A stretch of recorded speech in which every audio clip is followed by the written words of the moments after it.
Ladies and gentlemen, it's my pleasure to introduce our student speaker from a student perspective, Ashley Schackow. Ashley was homeschooled, and she's a double major at Northwest State in business and advertising and promotion. Ashley will be graduating in 2015. So please welcome Ashley Schackow, recipient of Changing Lives Scholarship.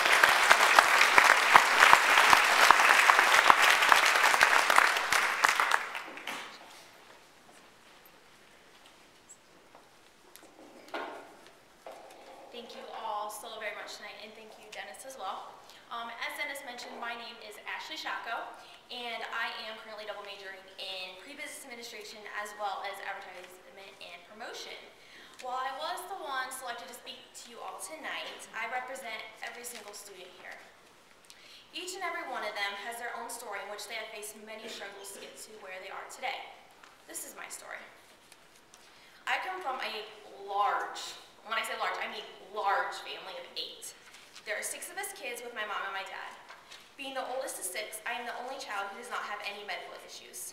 My 16-year-old sister, Bethany, has type 1 juvenile diabetes, as does my 12-year-old sister, Lindsay. My 2 brothers, Joey and Joshua, have Down syndrome and are also gluten and lactose intolerant. Joshua also has epilepsy. My sister, Holly, who is 8, has a learning disability. On top of all that, my dad is also diabetic. Yeah, it's pretty crazy. As a firstborn, I developed independence and leadership skills early in life. When my brother Joey was born, child number 4, my parents lived at the Ronald McDonald House at the Toledo Hospital. From that moment on, life in our household changed. In pretty big ways, actually. There's always something new going on in the Schackow household, and no one day is like any other. With my mom homeschooling all 5 of my siblings, we're all constantly kept busy. Filled with doctor's appointments, errands, and normal home activities, needless to say, we are all exhausted by the end of the day. My family faces many obstacles on a daily basis considering our unique circumstance.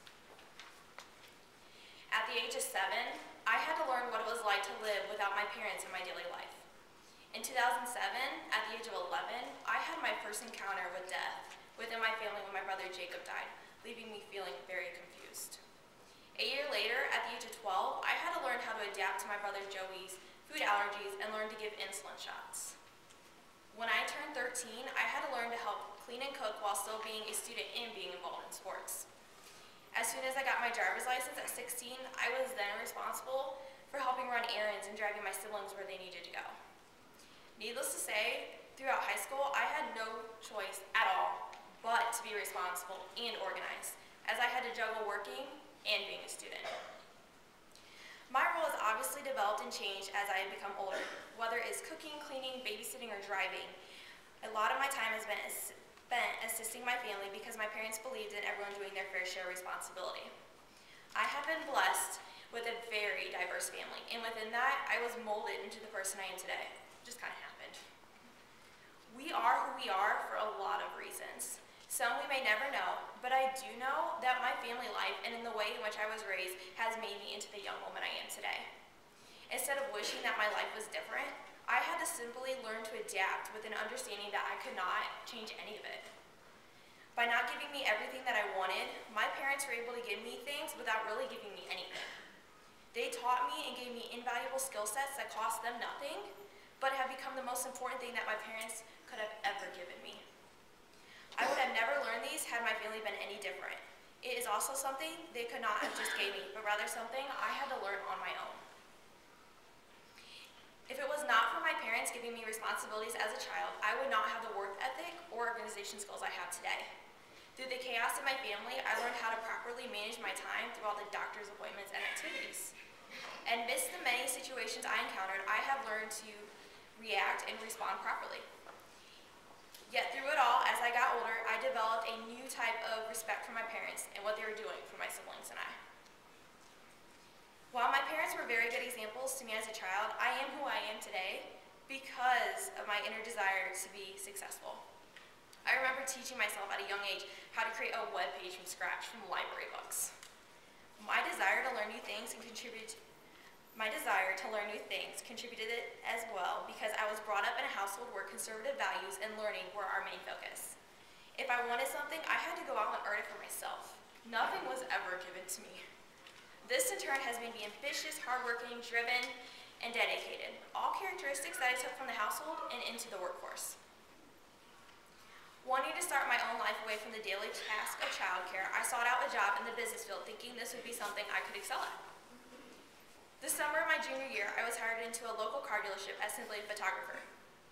As time went on, I was eventually promoted from photographer to inventory manager. And at 17 years old, that's pretty cool, like from going from just a photographer to actual manager. It did not take long for me to realize that my job was not as perfect as I had first thought. At 17 years old, my eyes were open to a business that was filled with bad management on all levels. After a year of employment, I left the auto industry with no idea what to do next. As soon as my mom suggested attempting to apply at Northwest State, I immediately applied. I was unhappy with the working environment I had just left, and this in turn inspired me to pursue a degree in business without knowing if I'd even be able to afford the tuition costs. I knew there was no extra money from my family to be able to go to college, and that would be an out-of-pocket expense for me. College was a last-minute decision for me, and one that I did not realize that was just waiting for me. But it is one that I will never, ever regret. NSCC has changed my life in so many different ways. It has given me a new sense of purpose and a new support network of professors and students. Without this college, I can say that I would not be anywhere close to where I am today.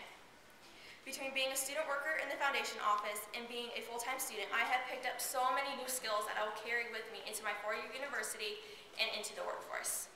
I am so very thankful for the opportunities that NSCC has given me this past year, and I am proud to announce I will be transferring to Spring Arbor, my dream university of fall 2015. Despite being a full-time student here at NSCC, I still work close to 30 hours a week in order to cover my school expenses. Thanks to the scholarship, I can have a peace of mind that my expenses will be covered and it will leave me more time to focus on my studies.